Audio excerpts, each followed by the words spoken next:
আমাদের সাথে ইন্ডিয়ার সম্পর্ক হচ্ছে কি স্বামী স্ত্রীর সম্পর্ক। কিসের সম্পর্ক? স্বামী স্ত্রীর সম্পর্ক। আমরা স্ত্রীকে তো পাঠাই দিছি, দেই নাই? এই মানুষগুলা পালায় কোথায় গেছে? কোথায় গেছে?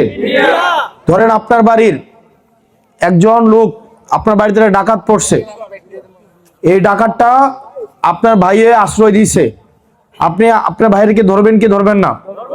ধরবেন কি ধরবেন না? ধরবেন না যে তুমি ডাকাতটাকে ফেরত দাও, নাহলে তোমার সাথে কি সম্পর্ক ভালো হবে না খারাপ হবে? ভালো হবে না খারাপ হবে? খারাপ হবে না? আপনার ভাইয়ের যদি এটা গরু প্রত্যেকদিন আপনার খ্যাত খাইয়ে ফেলে, আপনি একদিন গিয়ে বলবেন যে গরুটারে বাঁধতে রাখো, দ্বিতীয় দিন গিয়ে বলবেন গরুটারে বাঁধো, তৃতীয় দিন গিয়ে বলবো গরুটারে বাঁধো, চতুর্থ দিন কি করবেন? এটা জবা করে নেবেন না? জবা করবেন নি? প্রত্যেক দিন যদি ওয়ার্নিং দেওয়ার পরেও একই অবস্থা চালাইতে থাকে, আমরা নিজের ভাইরেই তো সাইড দেই না? সাইড দেই? আমরা তো নিজের ভাইরেই সাইড দেই না। সেখানে আমরা দেখলাম বাংলাদেশকে অস্থিতিশীল করার জন্য যত আয়োজন আছে সব আয়োজন করে রেখেছে আমাদের পার্শ্ববর্তী দেশ ভারত। ওনারা যদি বন্ধুত্বপূর্ণ সম্পর্কে চাইতো, তাহলে আমাদের জন্য যারা শত্রু, বাংলাদেশকে যারা অস্থিতিশীল করতে চায়, যারা খুনি, তাদেরকে আমাদের হস্তান্তর করে তাদেরকে বিচারের মুখোমুখি করে দিত কিনা? দিত কিনা? কিন্তু আমরা দেখলাম সেটির পরিবর্তে আমাদের দেশের যারা অস্থিতিশীলতা চায়, যারা হত্যাকারী, যারা খুনি, যারা ভোটকে গত 17 বছর ধরে ভোট হইতে দেয় নাই, গত 17 বছর ধরে যারা বলে আসছে আমাদের সাথে ইন্ডিয়ার সম্পর্ক হচ্ছে কি স্বামী স্ত্রীর সম্পর্ক। কিসের সম্পর্ক? স্বামী স্ত্রীর সম্পর্ক। আমরা স্ত্রীকে তো পাঠাই দিছি, দেই নাই? দিছি কিনা?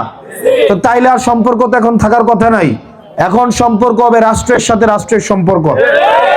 ভারতকে সিদ্ধান্ত নিতে হবে সে কি আওয়ামী লীগের দৃষ্টিতে বাংলাদেশকে দেখবে নাকি জনগণের দৃষ্টিতে বাংলাদেশকে দেখবে। আমরা বারবার বলছি ভারতের জনগণের সাথে, সার্বভৌমত্বের সাথে আমাদের কোনো শত্রুতা নাই। আমাদের শত্রুতা হচ্ছে ভারতের পলিসির সাথে। গুজরাট কসাই হাসিনা কসাইকে জায়গা দিয়েছে, জায়গা দেয় নাই? আমরা ভারতকে বলবো আপনাদের বাংলাদেশের যেই নীতিমালা রয়েছে সেটা দ্রুত সেটার পরিবর্তন করতে হবে। আপনাদেরকে সিদ্ধান্ত নিতে হবে আপনারা কি আওয়ামী লীগের দৃষ্টিতে বাংলাদেশকে দেখবেন নাকি জনগণের দৃষ্টিতে বাংলাদেশকে দেখবেন।